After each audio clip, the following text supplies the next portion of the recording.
Bonjour tout le monde. On va commencer cette troisième journée du diplôme universitaire de gynécologie de l'infertilité et AMP. Ça va être une journée un petit peu plus dédiée à la, à, à peaufiner le bilan d'exploration de l'infertilité et commencer à introduire les traitements simples de stimulation ovarienne et insémination.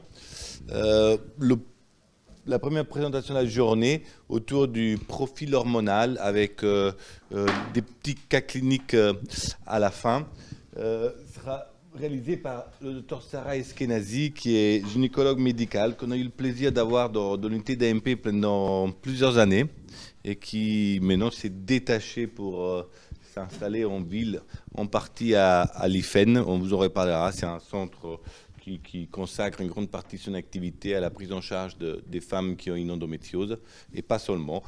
Et donc voilà, profil hormonal. N'hésitez pas à lui poser plein de questions, elle adore. Hein. Merci, Sarah. Pietro pour cette présentation. Moi je parle juste là-dedans, hein, ça Oui. ouais. Ok, donc bonjour tout le monde. On va effectivement aujourd'hui aborder deux thématiques ensemble. On va passer un peu de temps sur le profil hormonal, les infos qu'on peut attendre du bilan hormonal dans le cadre de l'AMP, et puis on verra également sur la fin un mot sur les définitions de la période de fécondité et de l'ovulation. Alors, où est-ce qu'on m'a mis le truc pour... Ah, là.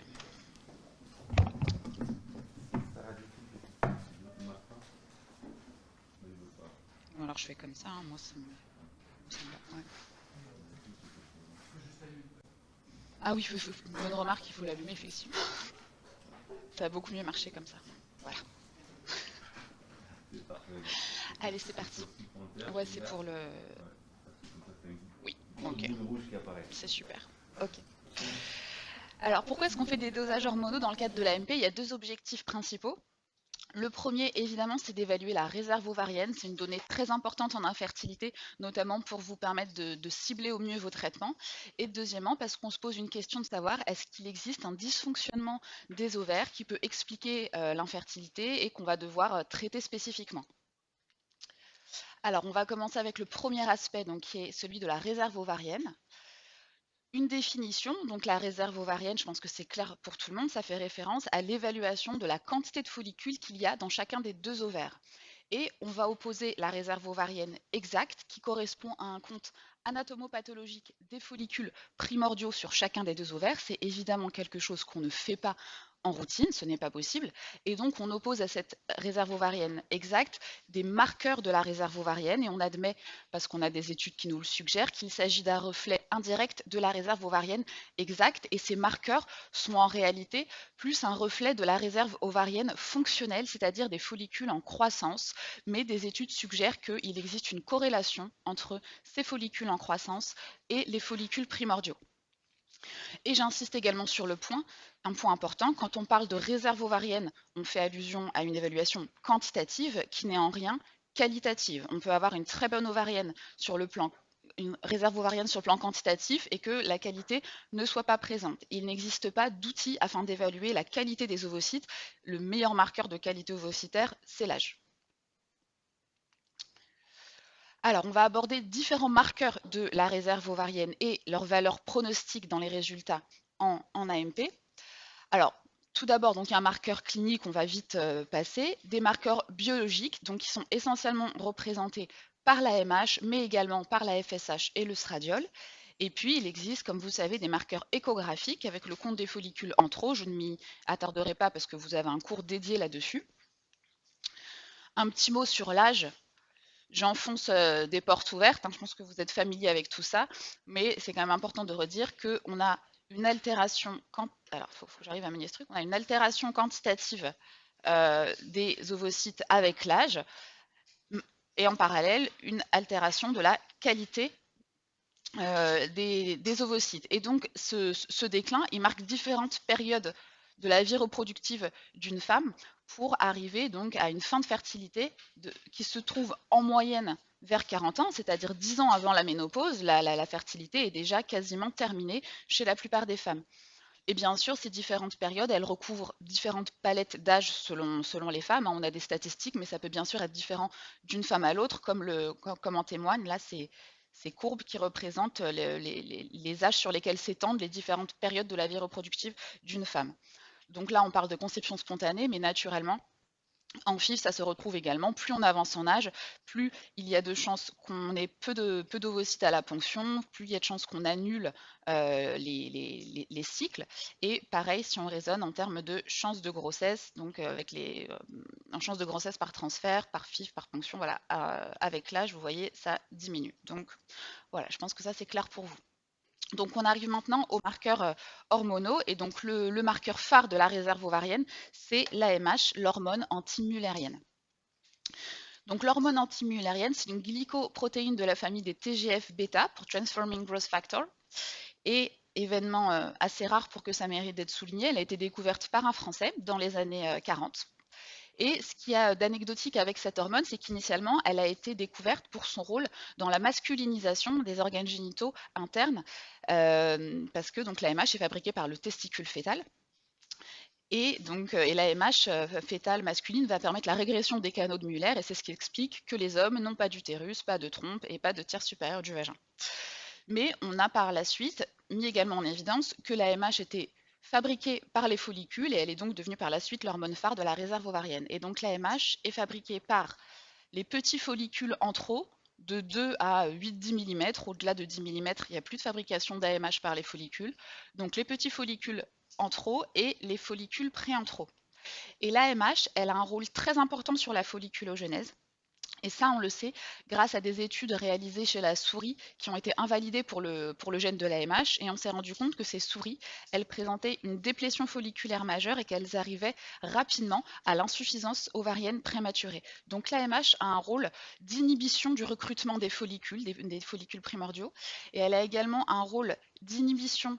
Elle va diminuer la sensibilité à la FSH des follicules, et elle va diminuer l'action de l'aromatase. Donc toutes ces actions vont permettre à l'AMH d'exercer son contrôle sur la folliculogenèse.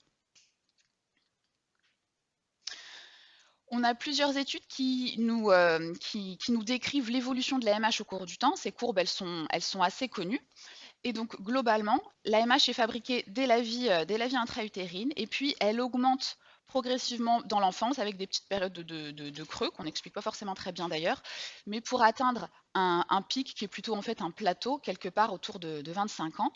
Et au-delà, l'AMH se met à diminuer, donc de façon logique avec la diminution de la réserve ovarienne.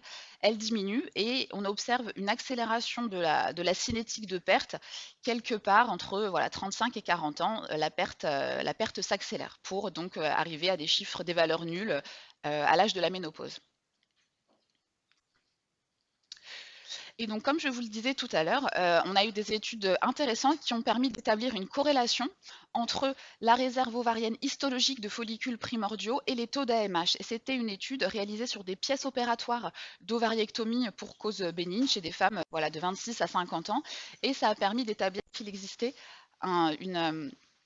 un lien significatif, et c'est cette étude, entre autres avec les autres études qui ont retrouvé des résultats similaires, qui permettent aujourd'hui d'utiliser l'AMH comme marqueur de la réserve ovarienne.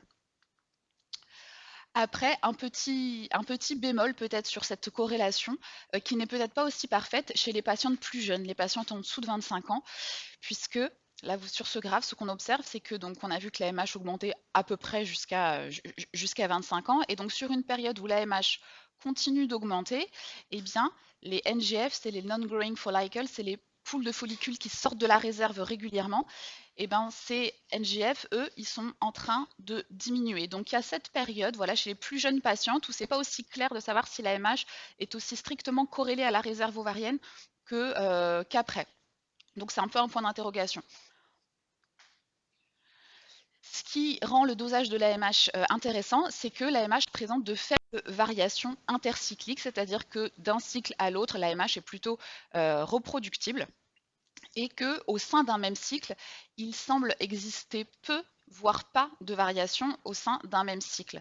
Je dis peu, voire pas, parce que toutes les études ne sont pas d'accord sur ce point. Certaines études mettent quand même en évidence des petites différences d'AMH selon le moment du cycle auquel il est dosé. Néanmoins, on admet que s'il existe des variations, elles sont suffisamment faibles pour qu'on n'en tienne pas compte, et que globalement, l'AMH peut être dosée à n'importe quel moment du cycle. En pratique, elle est dosée avec le reste du bilan hormonal en début de cycle.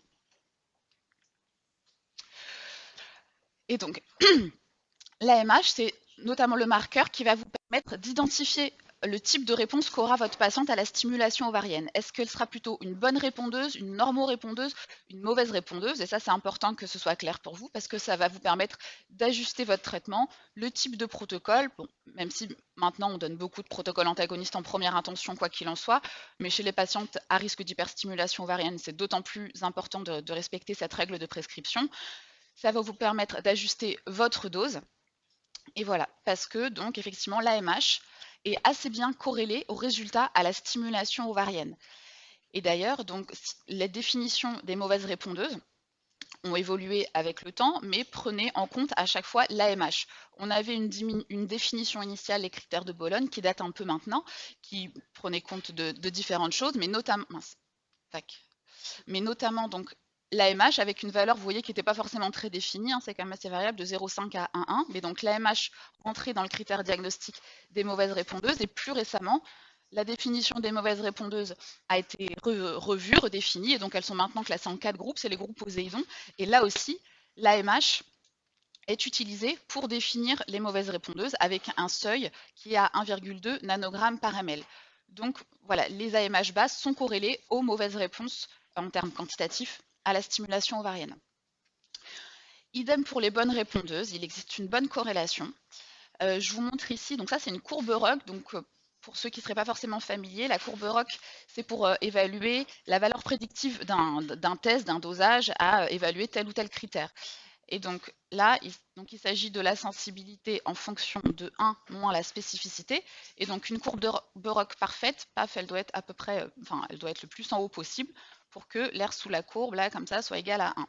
Et un test qui serait mauvais, bah, la courbe, elle est, voilà, comme ça, je suis désolée, je tremble un peu là. Bref, tout ça pour dire que l'AMH a une plutôt bonne courbe ROC pour la prédiction d'une bonne réponse.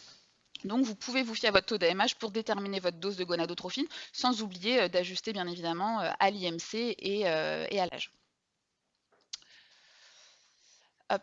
Donc là, on a parlé de la réponse à la stimulation ovarienne. Néanmoins, est-ce que l'AMH est un bon marqueur prédictif de la survenue de grossesse en FIV?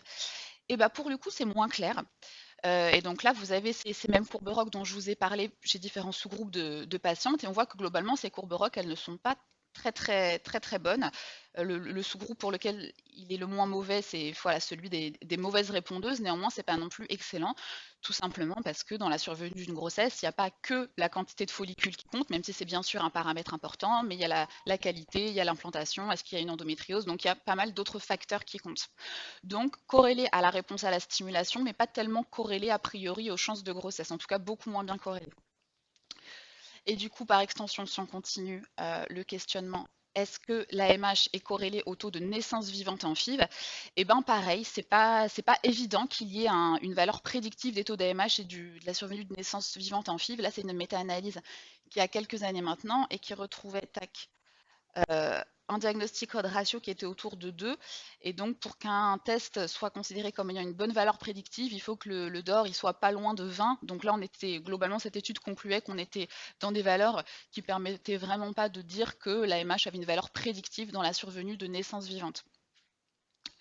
Et une autre étude qui montre globalement la même chose, où les auteurs avaient constaté que chez les patientes qui avaient eu des naissances vivantes en FIV, certes, les taux d'AMH avaient tendance à être un peu plus élevés, mais néanmoins, si on s'intéressait à la valeur prédictive, au lien dans la survenue de grossesse, a priori, il n'y en avait pas, ou en tout cas, il n'a pas été démontré.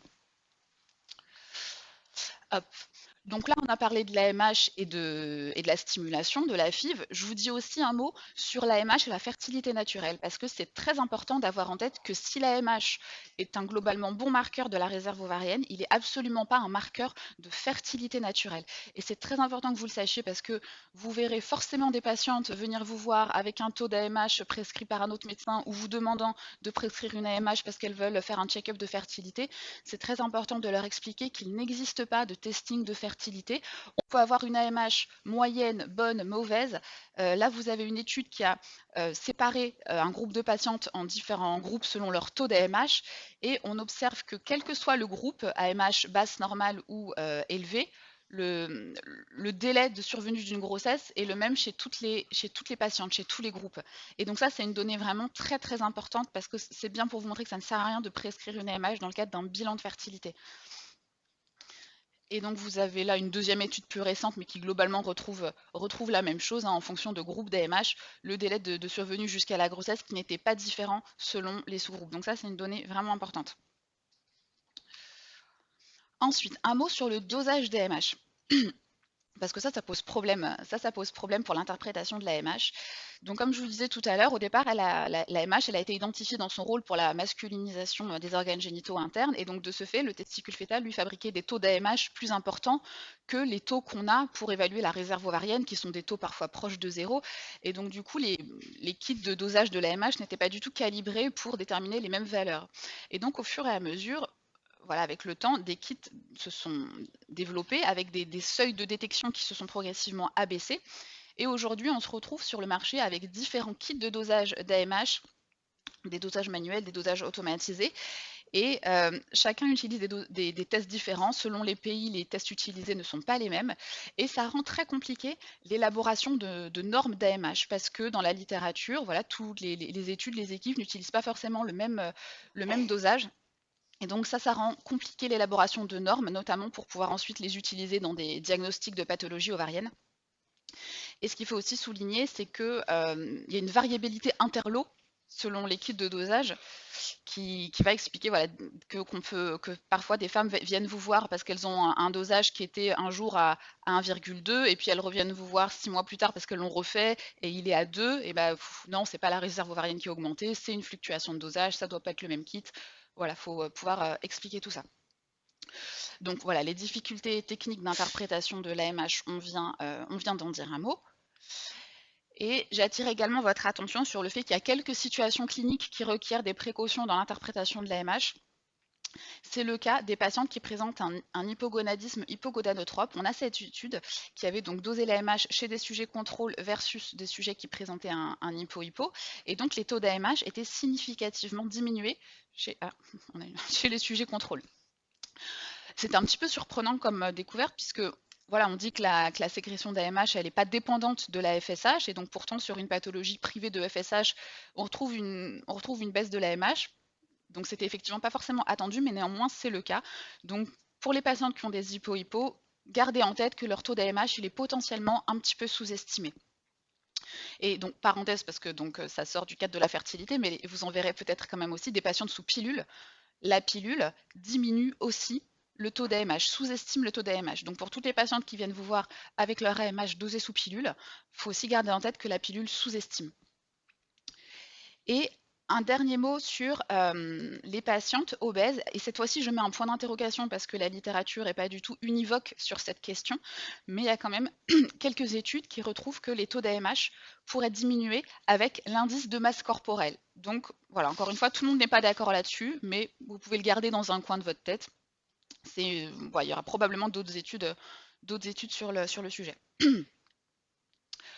Alors, donc là, on a pas mal parlé de l'AMH, qui est vraiment l'hormone phare de la réserve ovarienne.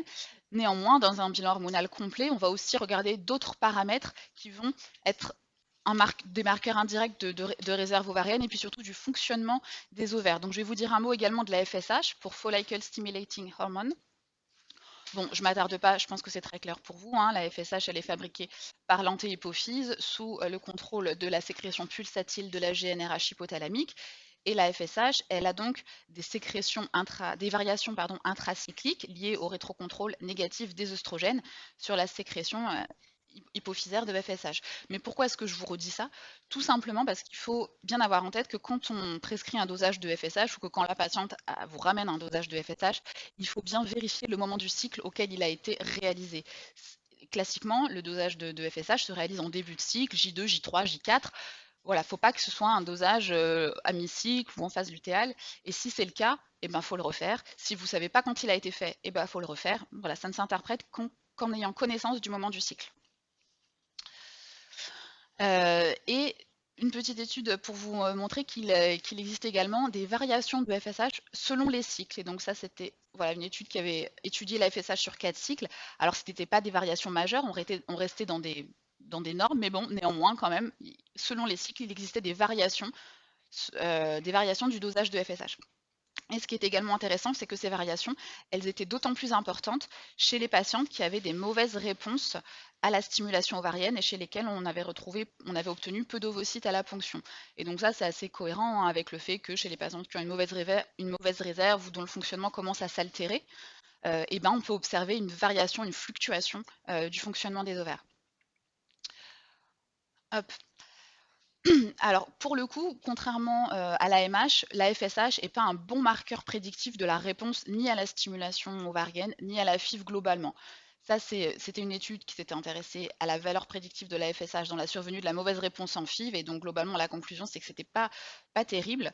Et là, dans l'absence de survenue de grossesse, et donc là, c'est vraiment l'exemple de la courbe ROC nulle que j'ai essayé de vous montrer tout à l'heure, c'est-à-dire aucun intérêt dans la survenue d'une grossesse, dans la prédiction de survenue d'une grossesse en FIV.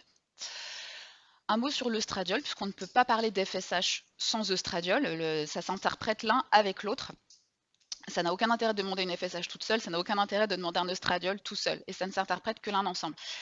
Voilà, donc l'œstradiol en soi, c'est pas un marqueur de la réserve ovarienne, ça vous permet d'interpréter ce binôme FSH-œstradiol. Il faut avoir conscience qu'une FSH à 6-7 avec un œstradiol à 100 picogrammes par ml à J3, c'est le même bilan que si vous aviez une FSH à 15 et un œstradiol à 40, du fait du rétrocontrôle. Donc voilà, l'un va avec l'autre en permanence. Et donc, bon, pareil, aucun intérêt de l'œstradiol dans la prédiction de la réponse à la stimulation et dans les chances de grossesse en FIV. Donc là, je vous ai parlé de la réserve ovarienne. Et donc maintenant, on va se pencher un peu plus sur l'autre question qu'on peut se poser avec les dosages hormonaux en FIV, c'est est-ce qu'il y a un dysfonctionnement des ovaires?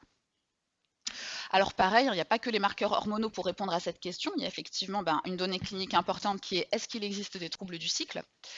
Les dosages minimums qu'on va faire, donc c'est AMH, FSH, LH, œstradiol, ça c'est le minimum du minimum pour évaluer le fonctionnement des ovaires, donc AJ3. Et après, on peut étendre le bilan en fonction des signes cliniques, de ce que vous suspectez. Et bien sûr, l'échographie va aussi vous apporter des informations dans la détermination d'une pathologie ovarienne. Alors, soit nos dosages peuvent être normaux, je le mets entre guillemets, soit on peut être dans une situation de réserve ovarienne diminuée ou diminished ovarian reserve, soit on peut être dans le cadre de l'IOP, du syndrome des ovaires polykystiques, de l'hypogonadisme hypogonadotrope. Je vais vous dire un mot de chaque chose sans trop rentrer dans les détails parce que je sais que vous avez des cours dédiés pour chacune de ces pathologies. Alors, les dosages normaux, on a vu que c'était pas si évident à établir et qu'on manquait globalement de normes pour chacun de ces dosages. La MH, on en a parlé. C'est pareil pour la FSH. Et ce que je veux vous préciser également pour la FSH, c'est qu'il existe des polymorphismes de sensibilité à la FSH chez certaines patientes qui peuvent présenter une sorte de petite résistance naturelle à la FSH qui font que sur une bonne réserve ovarienne, elles vont quand même avoir besoin d'une stimulation plus importante par la FSH pour que les ovaires fonctionnent. Et donc ça, c'est important de le garder en tête parce que si toute la réserve ovarienne est satisfaisante mais que vous avez ce taux de FSH de base qui est un peu plus élevé, peut-être que c'est un polymorphisme de sensibilité à la FSH. Voilà, c'est des choses qui existent. Donc voilà, pas de norme établie en pratique. Voilà, une FSH normale, elle doit être en dessous de 10-12. Voilà, c'est une approximation. L'œstradiol, pareil, il n'y a pas de norme. Globalement, il faut aussi interpréter en fonction de la clinique. L'œstradiol est souvent entre 20 et 50, mais si vous avez un œstradiol à 15 avec des cycles parfaitement réguliers, c'est normal aussi. Il faut prendre quand même en compte la clinique également. Et donc, le seuil pathologique d'œstradiol, voilà, quelque part entre 50 et 60 picogrammes par ml à J3 pour évoquer une réserve ovarienne peut-être altérée. Donc ça, c'est les dosages normaux. Après, je passe donc à une entité qui s'appelle la Diminished Ovarian Reserve, la DOR. Et en fait, la DOR, ça correspond à des paramètres de réserve ovarienne qui sont altérés, plus ou moins altérés, chez des femmes qui, en règle générale, ont encore des cycles plus ou moins réguliers. Et en fait, il existe une grande variabilité de définition de la DOR, comme voilà, je vous ai mis ce tableau comme pour illustrer que c'est effectivement des définitions extrêmement variables selon les équipes. En gros, la DOR, c'est toute situation qui va vous faire dire qu'il y a une baisse de réserve ovarienne sans qu'on soit dans l'entité pathologique de l'insuffisance ovarienne prématurée. Et c'est très important de ne pas dire IOP si ce n'est pas une IOP, parce que les mots ont un poids, les mots ont une importance. Donc si vous dites insuffisance ovarienne prématurée à une femme qui a entre guillemets, juste une AMH basse, voilà, elle va le recevoir de façon assez forte, alors que c'est pas vraiment ça. D'accord? L'IOP, c'est une pathologie des ovaires. La DOR, pas forcément. Voilà, il y a des femmes qui ont une AMH physiologiquement basse et puis qui vont être ménopausées à un âge classique. Donc, on n'est pas forcément dans le cadre pathologique avec la DOR. Hop. L'IOP, donc là pour le coup il y a une définition consensuelle de l'IOP qui est celle de Léchereux. L'IOP correspond à la présence d'une aménorrhée, d'une FSH au-delà de 25 et d'un œstradiol bas. Bien sûr, si vous avez, quand l'IOP est en cours d'installation, les femmes peuvent encore avoir des cycles plus ou moins réguliers et avec des gonadotrophines déjà élevées, ça ne vous empêche pas de parler d'IOP. Vous dites dans ces cas-là qu'il s'agit d'une IOP débutante en cours d'installation, à cycle conservé, et c'est une patiente qui va évoluer vers l'IOP si elle a des gonadotrophines au-delà de 25. Et donc là, c'est très important quand vous diagnostiquez une IOP d'adresser ces patientes dans un centre de référence parce qu'il faut absolument faire un bilan génétique. Il faut au minimum réaliser une analyse du gène FMR1 pour chercher une prémutation et un karyotype à la recherche d'un Turner. Donc ça, c'est le minimum. Et dans l'idéal, il faut aussi réaliser une puce ADN qui va être ciblée sur des gènes candidats à l'IOP. Donc voilà, ne pas oublier quand vous êtes face à une patiente qui a une IOP, de l'adresser dans un centre de référence si c'est possible. Et donc l'IOP, c'est une dysovulation OMS3. Voilà, c'était juste pour vous faire les corrélations avec les classifications des dysovulations de l'OMS. Le syndrome des ovaires polykystiques. Alors, il ne faut pas le diagnostiquer juste sur l'AMH ou les marqueurs de réserve ovarienne, comme parfois certains FIVIS peuvent le faire. Dès qu'on voit une bonne AMH, on dit « Ah, c'est un SOPK ». Non, c'est pas vraiment ça. Le SOPK, ça répond à plusieurs critères. C'est une entité clinico-biologico-échographique, avec donc des critères que vous connaissez, les critères de Rotterdam modifiés, avec les troubles du cycle, l'hyperandrogénie clinique et ou biologique, les signes échographiques et surtout l'exclusion des autres causes de troubles du cycle et d'hyperandrogénie. Donc c'est très important de l'avoir fait, sinon tant que vous ne l'avez pas fait, vous ne pouvez pas parler de SOPK. Et donc, bon, là je vous ai remis les signes échographiques qui ont été redéfinis avec l'augmentation des performances des appareils d'écho. Et donc le SOPK, ça correspond aux dysovulations OMS 2B. Hop. L'hypogonadisme hypogonadotrope. Donc là, c'est le bilan hormonal qui va vous aider à faire le diagnostic. On a une FSH normale ou basse. Le normal, c'est le fameux anormalement normal, parce qu'une femme qui est en aménorrhée, qui a 5 picogrammes de stradiol, sa FSH, elle ne doit pas être à 5. Si son hypophyse, elle fonctionne normalement, son FSH, elle doit être plus élevée. Donc le stradiol bas. Et puis l'AMH, on l'a vu tout à l'heure, normal ou potentiellement un peu diminué. Le bilan hypophysaire est absolument obligatoire. Donc là aussi, qui dit hypo dit bilan complet. Voilà, et donc il faut les adresser en landoc. Il faut faire le bilan hypophysaire hormonal complet, dont évidemment la prolactine, et puis également l'IRM hypophysaire. On ne peut pas démarrer une grossesse sur un macroadénome. Tant que vous n'avez pas fait votre bilan, vous ne pouvez pas avoir éliminé avec certitude le macroadénome. Et donc l'hypo-hypo, ça correspond à la dysovulation du groupe 1 de la classification de l'OMS. Alors, un mot sur les androgènes, parce que ça ne fait pas partie des choses qu'on fait forcément systématiquement dans le cadre du bilan d'AMP. Donc, on va en dire un petit mot et revoir quand est-ce qu'il faut savoir les doser. Donc, pour rappel, il y a 2 sources d'androgènes chez la femme, les ovaires et les surrénales. Donc c'est toujours, donc là c'est au niveau des surrénales, c'est toujours à partir du cholestérol que se fait la stéroïdogenèse pour aboutir au niveau de la surrénale au SDHEA et à la delta 4 androstendione. La SDHEA, ça voilà, c'est le seul androgène surrénalien. Ok, et donc au niveau des ovaires, pareil, ça se fait à partir du cholestérol dans les cellules de l'index sous l'influence de la LH pour aboutir à la delta 4 androstendione. Pardon. Voilà. La testostérone, c'est essentiellement un produit de conversion périphérique des androgènes ovariens et surrénaliens qui vont être convertis par la 17-bêta-hydroxystéroïde déshydrogénase. Et donc, ça va aboutir à de la testostérone. La testostérone, elle circule essentiellement liée à des protéines. Il y a juste une toute petite partie qui est libre, qui correspond à la testostérone biodisponible et qui est la forme active. Mais il y a également une partie de la testostérone qui va être convertie en dihydrotestostérone par la 5-alpha réductase et ces deux molécules, l'ADHT et la testo libre, sont les deux seuls androgènes qui ont une action sur le récepteur des androgènes. Et d'ailleurs, l'ADHT a une affinité beaucoup plus forte pour le récepteur des androgènes que la testo libre elle-même. Voilà, donc le petit rappel. Hop.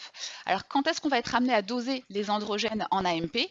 Eh ben, essentiellement devant des troubles du cycle, donc une spanioménorrhée, une aménorrhée, mais il faut le faire de façon systématique. Même si vous avez des arguments pour vous orienter vers une autre cause, il faut rester systématique dans son bilan. Et évidemment, une situation avec une hyperandrogénie clinique, un hirsutisme, de l'acné, de l'alopécie. Après, c'est des questions qu'il faut poser parce que la patiente, elle ne va pas forcément vous dire spontanément qu'elle a des poils et de l'acné et la peau grasse. Donc, c'est aussi à vous de faire cette petite interrogatoire quand la patiente, elle vous dit qu'elle a des troubles des cycles. Cherchez les signes d'hyperandrogénie. Voilà, il faut penser à poser la question également. Et donc, qu'est-ce qu'on dose comme androgène à ce moment-là? Bah, au minimum, il faut doser la testostérone totale. Il ne faut pas hésiter à faire également la SHBG pour Sex Hormone Binding Globulin. Donc, on l'a vu, c'est une des protéines porteuses de la testostérone. Et il se trouve que cette SHBG, quand elle varie, eh bien, le taux de testostérone peut être mésinterprété. Et donc, il y a une situation clinique assez fréquente qui est le surpoids ou l'obésité, donc l'insulinorésistance, qui va diminuer le taux de SHBG, parce que ça va diminuer la fabrication de SHBG. Et donc, une SHBG diminuée va sous-estimer le taux de testostérone total. Donc, faut pas hésiter à doser les deux ensemble. Et puis, s'il y a une SHBG par normale, eh ben, vous pouvez faire une testostérone biodisponible pour avoir une idée plus précise. Mais en tout cas, voilà, au minimum, testo total plus ou moins SHBG, la 17-hydroxyprogestérone. Et puis, si on veut rester systématique, la recherche d'hypercorticisme, que ce soit par un test de freinage minute, donc 1 mg de Dectensil à minuit et le lendemain, vous dosez votre cortisol le lendemain matin, ou alors par une cortisolurie des 24 heures. Le test de freinage, c'est un bon test. La cortisolurie des 24 heures, bon, bah, il faut garder ses urines 24 heures, c'est pas toujours très confortable, mais hop. Voilà, donc quels sont les diagnostics qu'on est amené à faire quand on trouve une anomalie des androgènes? Donc, par argument de fréquence, le SOPK, je ne vais pas y revenir. Il y a également un diagnostic qui est moins fréquent, mais qui est quand même d'importance, c'est le bloc en 21 hydroxylase dans sa forme non classique. Je passe sur des choses plus rares comme l'hypercorticisme et des rares tumeurs ovariennes, mais bon, voilà, tout peut arriver. Donc le bloc en 21, je vous en dis un petit mot quand même. Dans un bloc en 21, l'obstacle, il se situe là, donc au niveau d'une enzyme qui est la 21-hydroxylase, et donc il va y avoir accumulation en amont des précurseurs qui vont finalement être convertis en androgènes. Tac. Et donc c'est une maladie génétique, c'est important de s'en rappeler. Je ne m'attarde pas sur la forme classique où il y a un déficit enzymatique complet, puisque bon, voilà, en général, ce sont des diagnostics précoces, il y a des carences minéralocorticoïdes, glucocorticoïdes, on ne passe pas à côté. En revanche, la forme non classique, on peut mettre plusieurs années à la détecter, et ça peut tout à fait être diagnostiqué dans le cadre d'un bilan d'infertilité, parce que la forme non classique chez une femme va se manifester par des troubles du cycle, par une hyperandrogénie, c'est-à-dire de la même façon qu'un syndrome des ovaires polykystiques. Donc, tant que vous n'avez pas fait votre 17-hydroxyprogestérone, quand vous suspectez un SOPK, vous ne pouvez pas parler de SOPK parce que ça peut être un bloc en 21 hydroxylase dans sa forme non classique. Et pourquoi j'insiste là-dessus? Parce que je vous parlais donc des considérations génétiques sous-jacentes. Il y a différents types de mutations. Il y a les mutations graves responsables de la forme classique et puis les mutations donc non graves responsables de la forme non classique. En cas de cohabitation de ces mutations, la nature n'est pas trop mal faite sur ce point, c'est la mutation la moins grave qui s'exprime. Néanmoins, si votre patiente elle est porteuse d'une mutation grave, il faut absolument dépister son conjoint, parce que sinon ça veut dire que potentiellement, l'enfant à naître, il peut être porteur d'une forme classique. Donc voilà pourquoi aussi j'insiste un peu là-dessus, c'est qu'il y a des considérations génétiques importantes en dessous. Alors le diagnostic du bloc en 21 hydroxylase, je vous ai donc remis les valeurs qui font consensus. Donc c'est basé sur le dosage de la 17-hydroxyprogestérone, plus ou moins stimulation par le synactène, là c'est TH recombinant. Et donc bon voilà, globalement, une 17-OHP de base inférieure à 2 nanogrammes par ml est plutôt non en faveur d'un bloc surinalien. Au-dessus, vaut mieux faire le test au synactène. Et puis si sous synactène on est en dessous de 12, on est probablement chez quelqu'un qui ne présente pas de bloc. Voilà, pour le diagnostic génétique, je ne le dirai jamais assez. Bon, je passe sur le bloc en 11 parce que c'est très rare, mais vous pourrez regarder si vous le souhaitez. Ce que vous pouvez juste garder en tête, c'est que si un jour vous êtes face à une association d'une hyperandrogénie clinique biologique d'une hypertension artérielle avec hypokaliémie, voilà, c'est une triade qui doit vous faire dire je vais adresser à l'endocrino, voir s'il n'y a pas quelque chose en dessous. Voilà, je ne rentre pas dans le détail parce que c'est vraiment très rare, mais voilà, ça existe. La prolactine, je ne vais pas non plus m'attarder, mais c'est une hormone qu'il ne faut pas oublier de doser dans certaines circonstances. Et donc, en l'occurrence, c'est dès qu'il existe un trouble du cycle et a fortiori quand il existe une galactorée. Bon, vous avez un cours dédié, je ne vais pas m'attarder sur la prolactine. Donc là, on a vu pas mal de choses, la réserve ovarienne et les pathologies du fonctionnement des ovaires. Est-ce qu'il y a d'autres informations à tirer du bilan hormonal en AMP? Donc on y arrive. Donc la TSH, j'en ai pas parlé jusqu'à présent, mais la TSH fait partie des hormones qu'on dose systématiquement dans le bilan d'infertilité parce qu'il existe des associations possibles entre l'hypothyroïdie infraclinique et la fertilité, même si ce n'est pas toujours des données robustes. Ce qui est un peu plus robuste, en tout cas, c'est les effets de l'hypothyroïdie sur la grossesse, avec un risque de fausse couche, un risque d'altération du développement neurocognitif. Donc, c'est important de faire un dépistage de l'hypothyroïdie de toutes les façons avant de démarrer un projet de grossesse et donc en infertilité. Donc, en pratique, il y a un seuil de TSH qui va justifier ou non l'introduction d'un traitement par lévothyrox. Et donc ce seuil, il est à 2,5. Bien évidemment, 2,5, ce n'est pas un seuil pathologique. Une femme qui a 3 de TSH, elle n'a pas une hypothyroïdie. Mais il faut lui expliquer que pour optimiser les chances de grossesse et que tout se passe bien pour la grossesse, on va introduire un traitement par lévothyrox. Il faut bien lui expliquer que le traitement, ce n'est pas juste le temps de l'ordonnance, c'est à poursuivre tout le temps du projet en AMP et toute la grossesse. Il faut aussi lui expliquer qu'elle n'a pas une pathologie de la thyroïde et que voilà, c'est pour quelque chose pour optimiser ses chances, mais qu'elle n'a pas une hypothyroïdie majeure. Et donc, en gros, voilà, vous introduisez votre lévothyrox si elle a une TSH supérieure à 2,5, vous contrôlez à 1 mois. Si tout va bien, si on est passé, si on est passé en dessous du seuil, et ben c'est très bien, on continue à cette dose-là, et donc le lévothyrox est maintenu toute la grossesse. Et puis, si à 1 mois, voilà, vous n'êtes pas aux objectifs, et ben vous ajustez, vous augmentez vos doses et vous poursuivez votre surveillance. Je vous dis un petit mot sur une situation qu'on peut rencontrer maintenant, puisqu'on dose effectivement assez facilement les anticorps antithyroïdiens également dans le cadre du bilan d'infertilité, les antithyroglobulines et les antithyroperoxydases. Et parfois, on peut se retrouver dans des situations avec une TSH normale aux objectifs et des anticorps qui sont assez élevés. Et donc là, on est pas mal d'équipes à être tentées de donner un peu de lévothyrox parce que ça coûte pas cher, c'est bien toléré, et puis bah, peut-être que ça sera un petit bonus en plus. Bon, il se trouve que dans la littérature, il n'y a aucun argument qui permet de justifier cette prescription.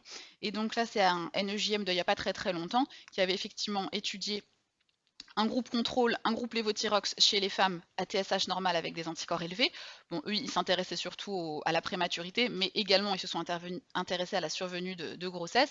Et donc, il n'y avait aucune différence dans le groupe contrôle et dans le groupe lévothyrox. Donc, c'est pas forcément une erreur de le faire, mais en tout cas, il faut se rappeler que ce n'est absolument pas prouvé scientifiquement. Hop. Oui.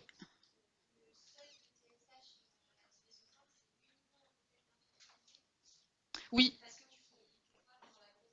Ah oui, alors on me demande si le seuil de TSH à 2,5, c'est uniquement dans le contexte de l'infertilité ou est-ce que ça concerne toute femme? C'est uniquement dans le cadre de l'infertilité.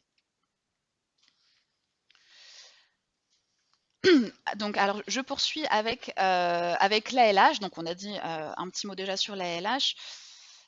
Je passe ça. Et donc, ce que je voulais vous dire, c'est que même si l'ALH, elle n'intervient pas forcément dans les définitions diagnostiques des différentes pathologies, c'est quand même un argument en faveur de certaines pathologies, et notamment le syndrome des ovaires polykystiques, où on a fréquemment, pas systématiquement, mais on a fréquemment cette inversion du rapport LH sur FSH.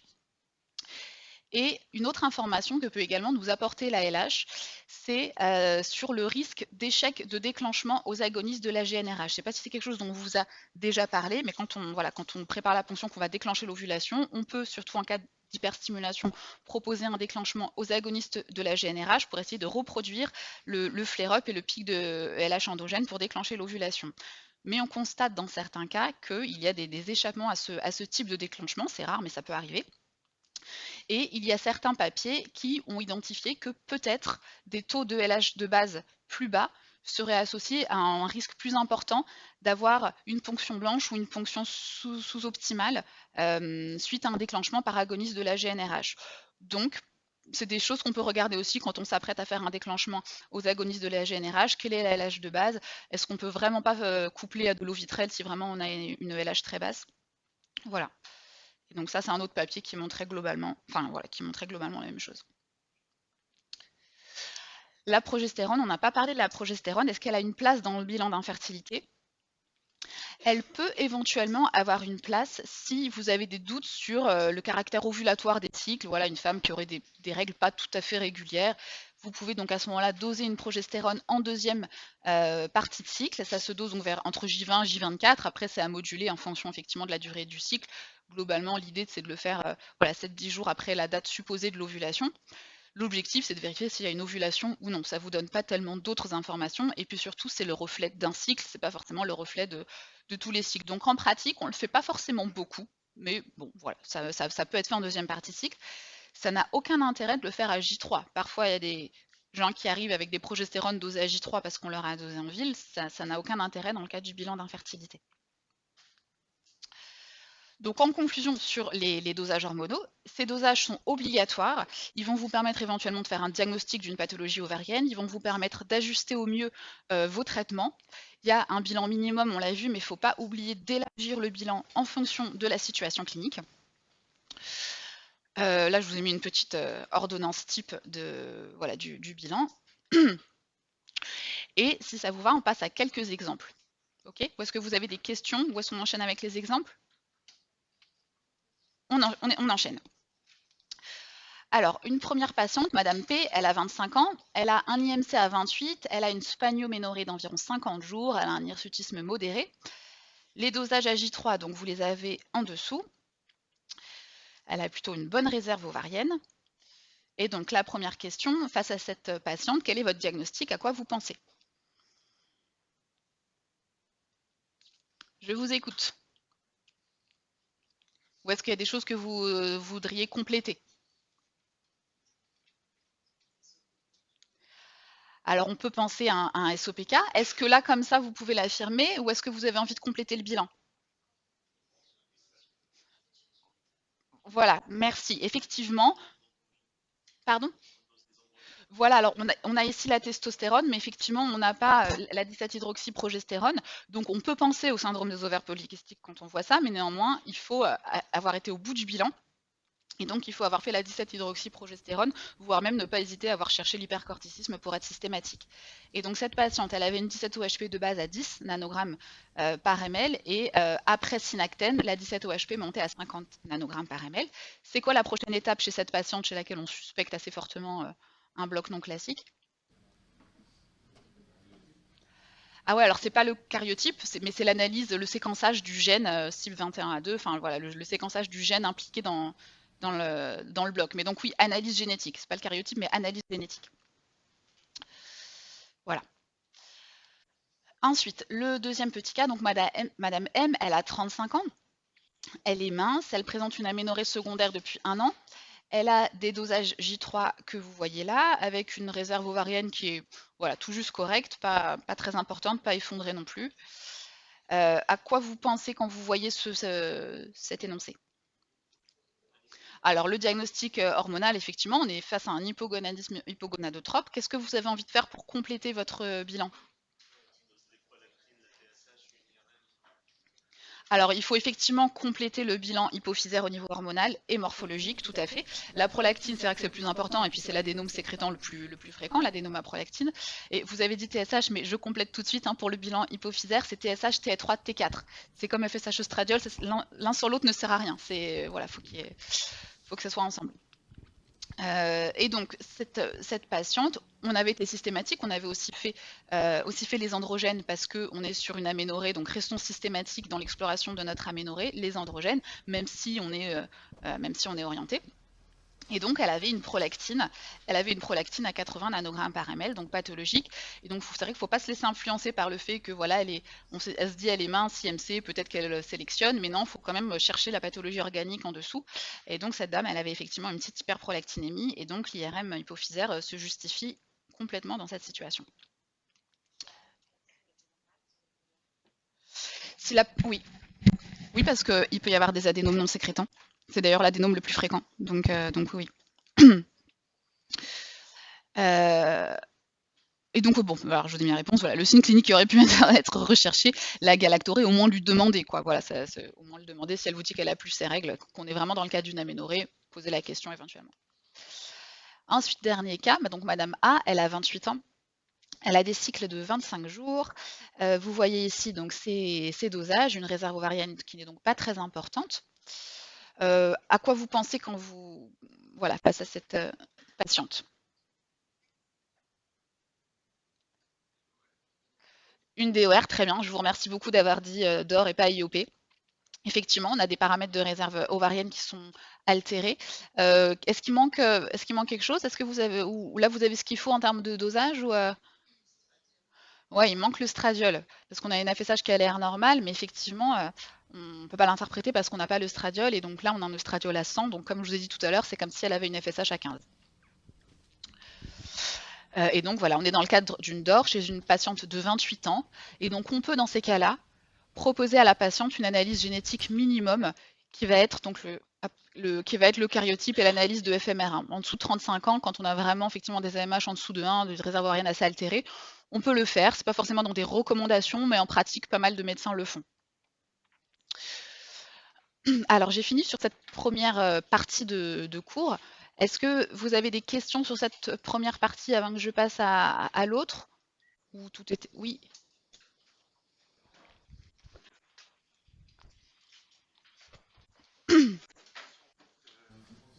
Qu'on voit et qui ont des hyperandrogénies cliniques, Oui. mais biologiquement, C'est bilan normal. normal. Est-ce que justement, à ces personnes, il faut faire le SHBG, c'est ça, pour confirmer? Parce qu'on est souvent surpris Alors, de la distance. si vous voulez effectivement faire un bilan précis, oui, vous pouvez le faire. Après, ça arrive. Ça arrive qu'il y ait des petits hirsutismes cliniques. En général, ce n'est pas forcément des hirsutismes majeurs. Et puis, alors, il faut bien faire attention entre l'hirsutisme, qui est donc la présence d'une pilosité sur une zone anormale chez une femme, et puis une femme qui va juste être poilue, entre guillemets, avoir pas mal de poils sur les bras, tout ça, ça reste des zones normales. Mais il peut exister parfois un vrai petit hirsutisme et des androgènes normaux. Donc oui, moi, je vous encourage en tout cas à avoir le bilan le plus complet et précis possible.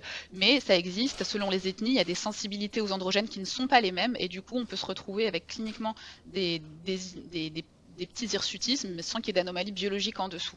Mais après, voilà, une fois que vous avez fait votre bilan et que c'est normal, c'est normal, c'est qu'il n'y a pas de pathologie, quoi.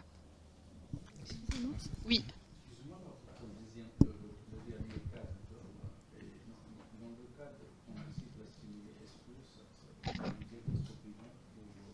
Pour la stimuler, c'est ça la question? Oui, parce que là, elle a 28 ans, elle a une AMH qui a... Oui, pardon, ouais. Alors, on me demande, donc je reviens sur ce cas là de la DOR, et on me demande si il y a des informations dans ce cas pour préparer la stimulation ovarienne. Donc oui, parce que là, on a une AMH, un CFA qui sont bas, on a une patiente jeune, bon, on n'a pas son IMC, mais quand bien même elle est mince, cette patiente-là, on a envie de lui donner la dose de stimulation de 300 unités. On va la stimuler fort dans l'objectif d'en avoir le plus possible. On sait qu'à 150, elle va probablement pas bien répondre. Donc oui, ça nous donne cette information-là. Oui. On aurait pu, pour le premier cas, est-ce qu'on aurait pu vraiment ne pas penser au bloc en 17-hydroxy, c'est-à-dire rester juste sur SOPK, quoi? Et ça aurait été une erreur, mais une erreur très fréquemment faite. Il faut le faire, ce bilan. Vous voyez, c'était un bloc qu'elle avait, la patiente. Donc, il faut le faire. C'est normal de penser à SOPK quand on voit ça. Statistiquement, évidemment, il y a beaucoup plus de chances que ce soit un SOPK qu'un bloc en 21 dans sa forme non classique. Sauf qu'il faut penser... on n'aurait pas pu conclure SOPK de toutes les façons tant qu'on n'a pas éliminé les autres causes. Donc, c'est bien pour ça que ça fait partie des critères diagnostiques de Rotterdam, c'est éliminer les autres causes. Voilà. Donc, c'est normal de penser à SOPK, mais il faut penser d'abord à éliminer le bloc. Oui. Excusez-moi, quand on a des anticorps antithyroïdiens positifs, que faire? La question, c'est quand on a des anticorps antithyroïdiens positifs, que faire? C'est ça? D'accord. Alors je reviens sur l'étude que je vous ai montrée là tout à l'heure. Ouais, tac. Donc, je disais, actuellement, on n'a pas de preuve scientifique qui nous permet de dire que ça a un bénéfice de donner du lévothyrox dans la situation TSH normale et anticorps antithyroïdiens positifs. Voilà, donc on n'a pas d'argument scientifique. Après, certaines équipes le font, c'est pas forcément une erreur. Comme je vous disais, le lévothyrox, c'est pas cher, c'est bien toléré. Bon, voilà, si vous expliquez à la patiente que voilà que c'est pas forcément. L'important, c'est de bien l'informer, c'est pas forcément prouvé, mais peut-être que c'est des petites chances en plus, peut-être qu'un jour on verra que ça sert à quelque chose. Voilà, mais en tout cas, actuellement, il n'y a pas de recommandation pour le faire, puisqu'il n'y a pas d'argument sur le bénéfice. Alors ça non plus, il n'y a pas du tout. Certaines personnes vont le faire, surtout dans le cadre de la préparation du transfert. Néanmoins, il n'y a aucun argument scientifique qui vous permet de dire que c'est utile et que ça augmente les chances de grossesse de la patiente. Alors, on me demande si le dosage des anticorps est systématique. Alors, à ma connaissance, il n'y a pas de recommandation sur le dosage systématique des anticorps. Après, si, ouais.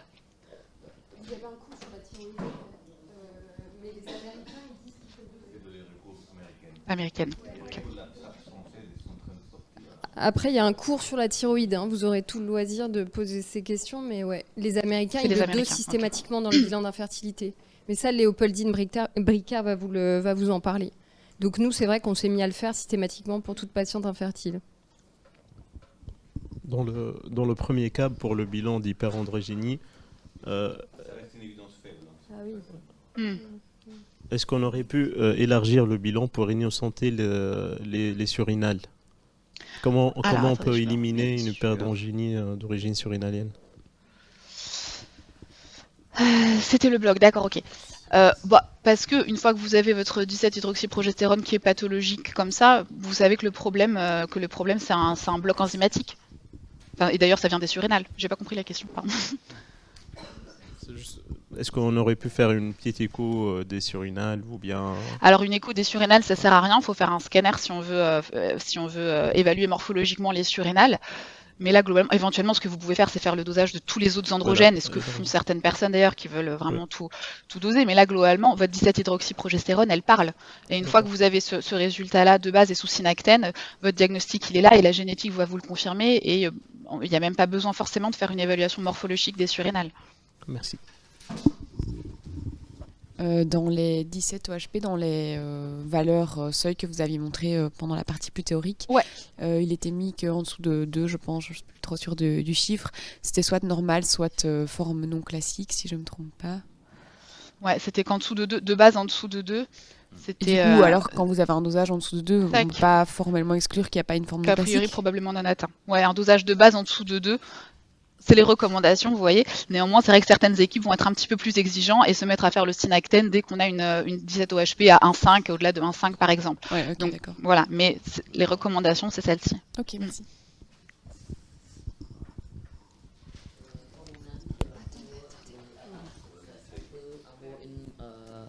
Facteur prédictif pour le traitement anti-agoniste GNRH.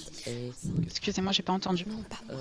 Pour le dosage de LH, on a dit... de la MH LH. De la LH on peut prédire le facteur prédictif aux réponses de agoniste GNRH. Est-ce qu'il a la même valeur en comparant avec AMH? Est-ce que la MH a cette même valeur? C'est ça? Donc... Alors, si est-ce que la MH a une... Attendez, pardon, j'enlève ce truc. On a dit que le LH, on peut doser comme un... Oui, enfin voilà, il y a des études qui vont dans ce sens, sans qu'il y ait de seuil forcément établi pour les échecs de déclenchement aux agonistes. Oui. Et la question, c'est est-ce que la MH a également ce type de valeur prédictive? Est-ce que le LH peut avoir une même valeur prédictive en comparant avec un AMH?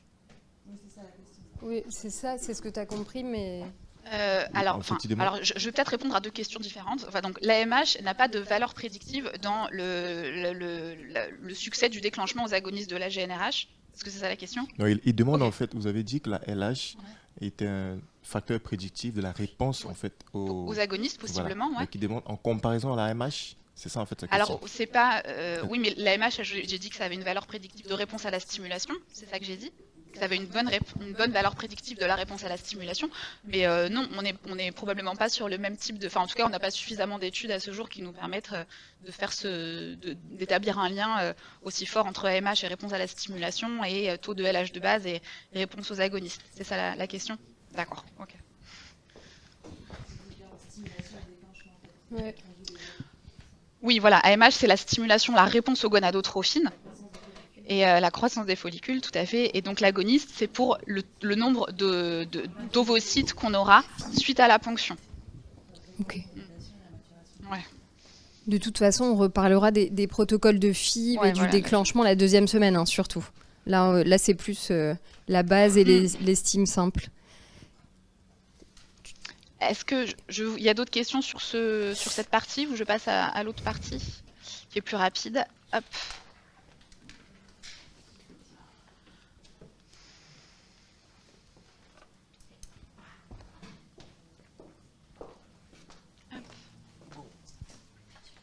Ok, donc on va dire un mot sur la période de fécondité et l'ovulation.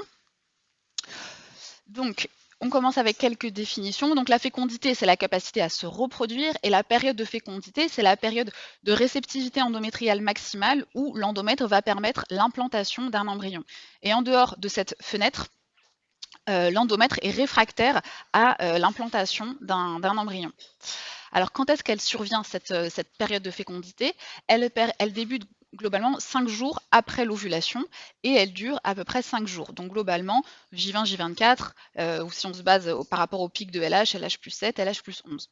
Et cette fenêtre de cette période de fécondité, elle est obtenue grâce à l'exposition séquentielle, d'abord en œstrogène, puis en progestérone. Et donc la progestérone, comme vous le savez, c'est l'hormone phare de l'implantation qui va permettre toute une série de modifications à différents niveaux au niveau de l'endomètre. Notamment, elle aura également une action d'immunosuppression qui va permettre la tolérance de la semi-allogreffe fétale et puis un rôle mieux relaxant au niveau de l'utérus. Donc c'est l'hormone qui va permettre l'implantation d'un embryon, le développement d'une grossesse. Comment est-ce qu'on peut évaluer le timing, la qualité de cette période? Donc, en se basant sur le timing de l'ovulation, car comme on a vu, cette période, elle est liée au timing de l'ovulation. Donc, chez une femme qui a des cycles réguliers, c'est facile, on détermine sa date d'ovulation et on en déduit la période de fécondité. C'est effectivement un peu plus compliqué chez les patientes qui ont des cycles irréguliers. Et donc là, j'aborde différentes choses qui globalement ne sont pas très utiles. Le dosage de la progestérone ne va pas vous donner d'informations sur la détermination de cette période, de cette fenêtre d'implantation, parce que la progestérone, ça va vous permettre de vous dire si oui ou non la patiente elle a ovulé, mais ça ne va pas du tout vous donner une idée du timing. Et on n'a pas du tout, vous voyez, de valeur de progestérone qui permettent de dire ovulation il y a 5 jours, ovulation il y a 6 jours, tout ça. Donc c'est juste oui, non, elle a ovulé. Mais on ne peut pas être plus précis que ça. Il y a d'autres techniques qui ne sont pas très utiles, mais que les patientes pratiquent quand même, comme par exemple les tests d'ovulation. Je vais en redire un petit mot. L'évaluation de la glaire cervicale, la courbe de température, il y a quand même encore pas mal de patientes qui le font. Et globalement, ce sont des techniques qui sont quand même assez inconfortables à réaliser, qui sont subjectives et qui ne vont pas apporter d'informations forcément très précises non plus. Donc moi, je n'encourage pas à ce type de technique.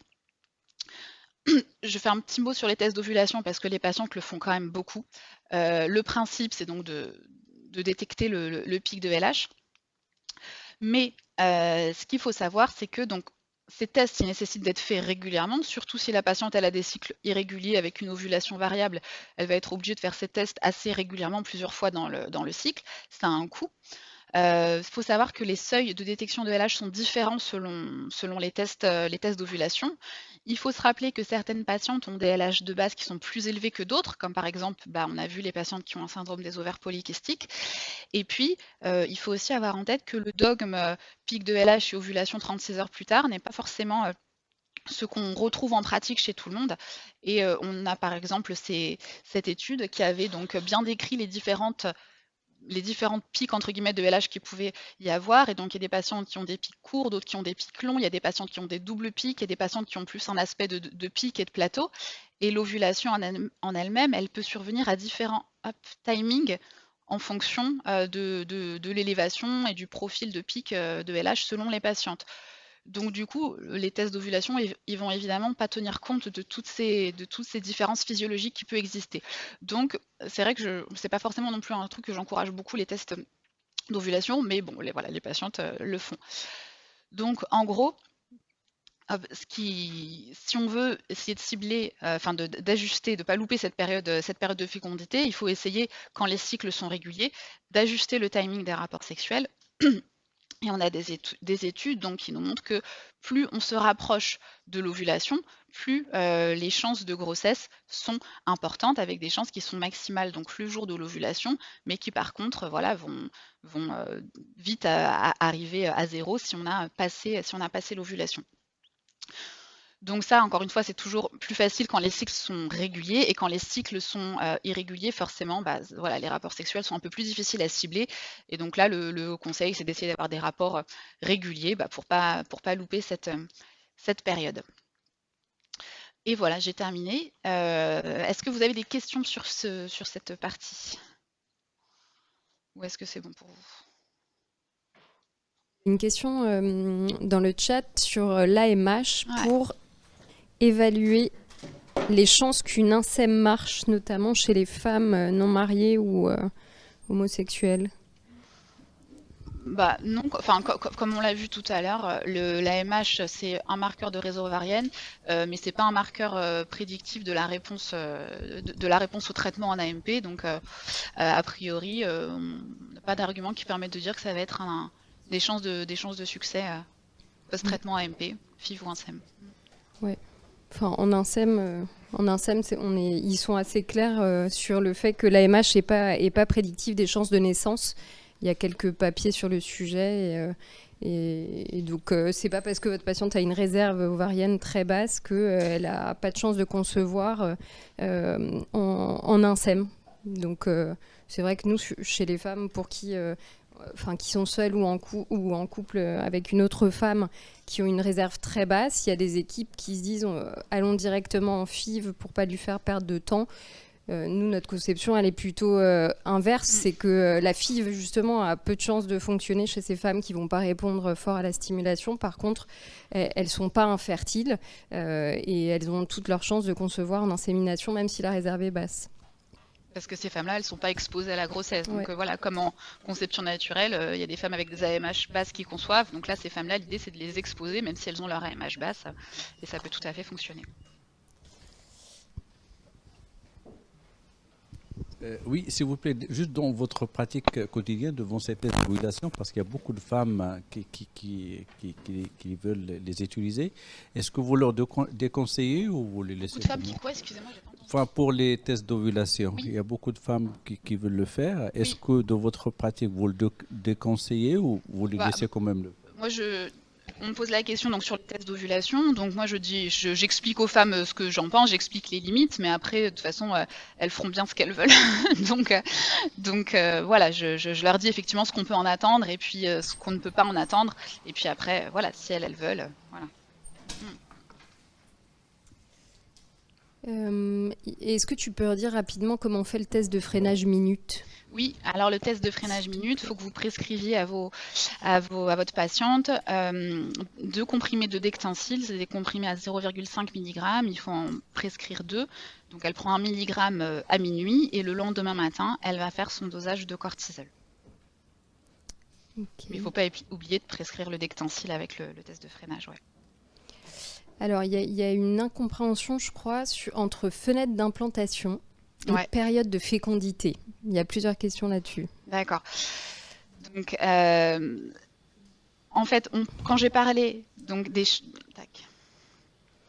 globalement, là, sur ce graphe, ce qu'on voit, c'est que les rapports sexuels doivent avoir lieu quelques jours avant l'ovulation, avec des chances de grossesse qui sont maximales le jour de l'ovulation, pour que, quand le temps que le développement embryonnaire se fasse et que l'implantation se fasse, la fenêtre d'implantation soit ouverte. La fenêtre d'implantation, donc la période de réceptivité maximale de l'endomètre, elle s'ouvre environ 5 jours après l'ovulation, la date théorique de l'ovulation. Ouais. Je regarde. Ouais. Du coup, ça, en fait, c'est difficile en cas de cycle irrégulier, donc on n'a pas vraiment de test fiable pour la définir. Donc c'est pour ça que moi, le conseil, à ce moment-là, c'est les rapports réguliers. Mais en cas de cycle irrégulier, c'est compliqué. Après, voilà, j'ai parlé des tests d'ovulation avec leurs limites. Donc on reste sur quelque chose qui n'est pas tout à fait précis quand les patientes ont des cycles irréguliers. Et alors, il y a des questions sur le bloc en 21 hydroxylase. D'accord. à partir de quelle valeur tu peux faire le diagnostic d'emblée? Tu sais, juste sur le dosage de la 17-OHP. Ça, je vous le remets, je crois que c'est 10, quelque chose comme ça. Ouais. Il me semble que c'est 10 aussi. Ouais. Et dans ce cas-là, on peut se passer du testosinactène. Oui, alors en pratique, on va quand même le faire souvent, mais... Il y avait une question là-dessus. Tac. Voilà, donc au-delà de 2, en tout cas, une probable forme non classique, et puis au-delà de 100, une forme classique. On va quand même facilement faire le testosinactène, enfin en tout cas... Ouais. Et puis place du dosage de la delta 4 androstendione. Il y a des gens qui font les bilans complets de tous les androgènes d'emblée. Après, c'est pas forcément indispensable de faire la delta 4. Voilà, le bilan minimum, c'est testo 17-OHP, recherche de l'hypercorticisme. C'est pas une erreur de faire la delta 4, mais testo 17-OHP et recherche d'hypercorticisme peuvent suffire pour vous faire avancer dans les diagnostics. Et après, voilà, si besoin de compléter, si vous êtes sur une hyperandrogénie que vous avez du mal à étiqueter, vous pouvez faire l'ensemble, mais en première intention, c'est pas forcément nécessaire, mais c'est pas une erreur non plus. Ouais. Est-ce qu'il y a d'autres questions dans la salle? Non, c'est bon. Allez, on change.